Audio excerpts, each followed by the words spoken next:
రాజ్యాలు పోయాయి, రాజులు మిగిలారు. ఒకప్పటి రాజకుటుంబాలు ప్రస్తుత దుస్థితి చూస్తే షాక్ అవుతారు.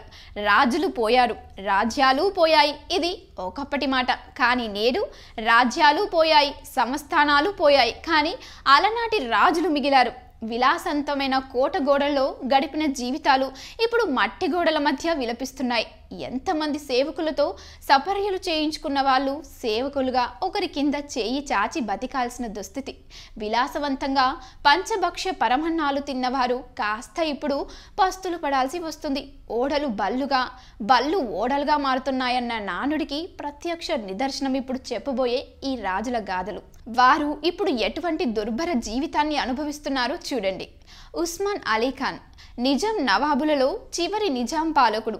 కొన్నేళ్ల క్రితం ప్రపంచంలోని ధనికులలో ఒకడిగా గుర్తింపు పొందాడు. ఈ నవాబ్ ప్రస్తుతం ఆయన వారసులు అతని ఆస్తుల్లో భాగం కంటే చాలా తక్కువ కలిగి ఉన్నారు. కామ కోరికలు ఎక్కువగా ఉన్న ఈ నవాబ్ 100కు మంది అక్రమ సంతానం కావడం వల్ల వారసులు పెరిగే కొద్దీ కోట్ల ఆస్తి తరిగిపోయింది. ప్రస్తుతం ఆయన వారసుడొకడు ఇస్తాంబుల్లో ఒక చిన్న అపార్ట్మెంట్లో డయాబెటిక్ వ్యాధితో బాధపడుతూ బలహీన స్థితిలో ఉన్నాడు. ఇక రాజా బ్రజారాజ్ క్షత్రియ బీర్బర్ చంపుటు సింగ్ ఒడిశాను పాలించిన త్రిగిర చిట్ట చివరి పాలకుడు. 25 లగ్జరీ కార్లు, 30 మంది పనివాళ్లతో తన రాజభవనం కలకలలాడుతూ ఉండేది. భారతదేశ స్వతంత్రానంతరం రాష్ట్రం నుండి రాజ్యాన్ని వెలివేయడంతో పన్ను ఎక్కువ కట్టాల్సి వచ్చింది. తన భార్య నుండి విడిపోయి ప్రస్తుతం గ్రామస్తులు ఇస్తున్న ఆహారంతో పూరి గుడిసెలో నివసిస్తున్నాడు. ఒకప్పుడు రాజుగా వెలుగొందిన ఈ రాజు ఇప్పుడు భిక్షగాడిగా ఉన్నందుకు బాధపడటం లేదని చెబుతున్నాడు. సుల్తానా బేగం బహదూర్ షా జాఫర్ మనవడు అయిన భైదర్ బుకుత్ను వివాహం చేసుకుంది సుల్తానా బేగం. తన భర్త మరణం తర్వాత పేదరికం ఆమెను కాటేసింది. కలకత్తాలోని స్లమ్ ఏరియాలో 2 రూముల గదిలో నివాసం ఉంటూ నెలకు 6,000 పెన్షన్ తీసుకుంటూ తన 6 పిల్లలను పోషిస్తుంది. గ్వాలియర్కు చెందిన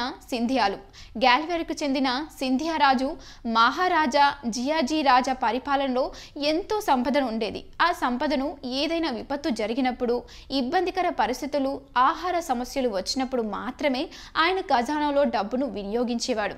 అయితే ఆయన మరణానంతరం ఆ కోటలో ఉన్న ఖజానాకు చెందిన రహస్యాలు తన కొడుకు చెప్పాలనుకున్న ఆయన తనయుడు మాధవరావు బాల్యంలో ఉండడంతో చెప్పలేకపోయాడు. అయినా అలానే రాజ్యాన్ని కొన్ని సంవత్సరాల పాటు రాజ్యభారం మోసిన మాధవరావు ప్రస్తుతం ఆ ఆస్తులను అమ్మి టాటా కంపెనీ వంటి సంస్థలలో పెట్టుబడి పెడుతూ జీవనం సాగిస్తున్నాడు.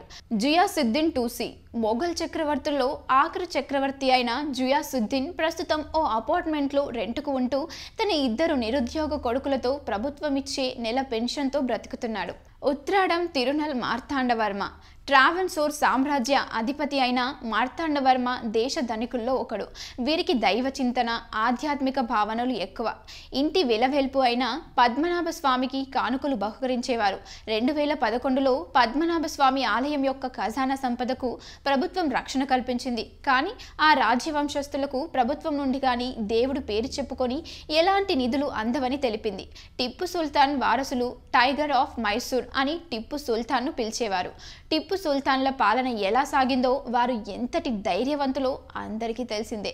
టిప్పు సుల్తాన్ బ్రిటిష్ వారి చేతిలో మరణాంతరం సుల్తాన్ ఆస్తులు ముస్లిం రాజైన గుల్హం మహ్మద్ ట్రస్ట్ ఆధీనంలోకి వెళ్ళాయి.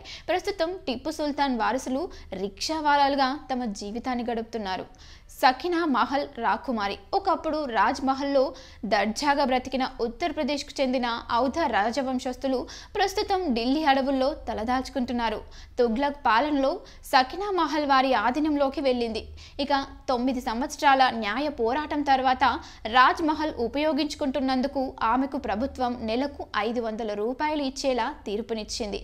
సో ఫ్రెండ్స్, మరి ఈ వీడియో మీకు నచ్చినట్లయితే Please like and subscribe Eagle Andhra.